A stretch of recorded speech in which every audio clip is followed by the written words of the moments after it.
If I should leave you, try to remember all the good times. Lo que se llama filosofía colonial, o a veces también escolástica colonial, es un periodo del pensamiento que ocurre a partir de los siglos XVI al XVIII y que se da fundamentalmente con ese nombre en Iberoamérica, especialmente en las grandes ciudades del virreinato español, en México y en Lima, aunque también en algunos lugares conforme fueron creciendo las universidades. La filosofía, la llamada filosofía colonial, tiene sus orígenes en el movimiento llamado Segunda Escolástica, que también se duda de que sea una Segunda Escolástica. Se habla a veces de la escolástica posrenacentista o de la escolástica moderna, que trata los temas de la filosofía medieval como una continuación y en reacción a veces a la filosofía moderna. Es decir, prolonga los temas de la filosofía medieval, aunque los enriquece y los discute con una nueva perspectiva. Muchos de estos aspectos adquieren pues una característica fundamental con la jerga académica que podemos encontrar en la escolástica. Uno de estos aspectos es lo que hace más difícil aún el estudio de la filosofía colonial, y es el latín. El latín que se usa no es un latín medieval, no es un latín renacentista, y es un latín además muy influenciado por el español generalmente.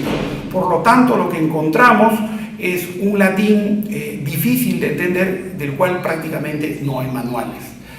Encontramos que la filosofía colonial entonces está escrita con una terminología muy especializada que prácticamente no se usa porque sale fuera de la corriente general de la filosofía, y encontramos también que tiene un latín difícil. Pero los temas sí son conocidos para los especialistas en la Edad Media y en el Renacimiento.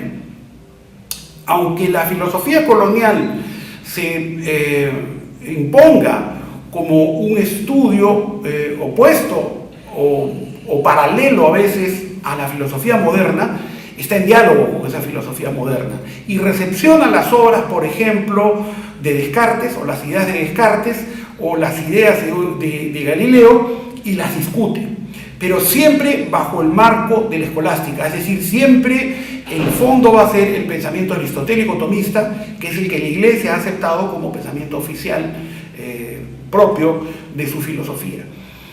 Encontramos en la filosofía colonial a grandes exponentes que no han sido estudiados.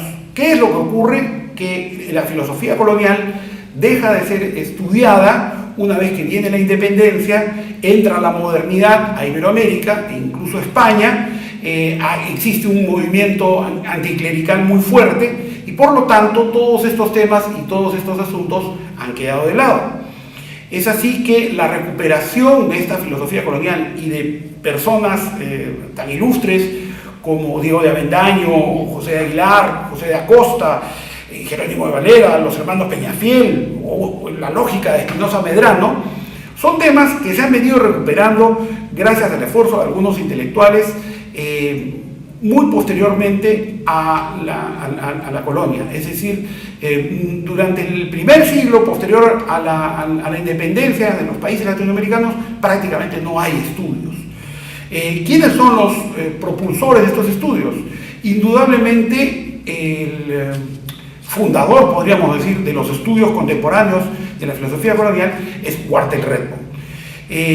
Después de la tesis de Walter Redmond y el libro de Walter Redmond, encontramos ya un ímpetu más fuerte, por ejemplo, en el Perú, con la doctora María Luisa Rivera de Tuesta, y finalmente, últimamente, tenemos la gran contribución de José Carlos Bayón con su libro sobre el pensamiento peruano de la época colonial, virreinal.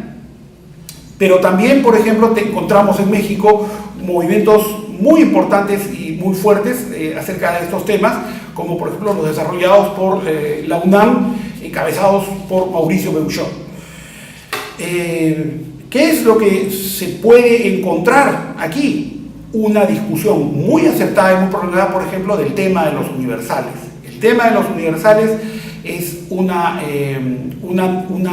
prolongación y una novedad en el tratamiento que no se ha dado antes. También encontramos la nueva ciencia, la visión de América, la interpretación de la ética, el choque de estas dos culturas está en los libros, pero hay que rescatarlos, porque estos libros, como ustedes bien saben, están en un latín y en un lenguaje muy difícil.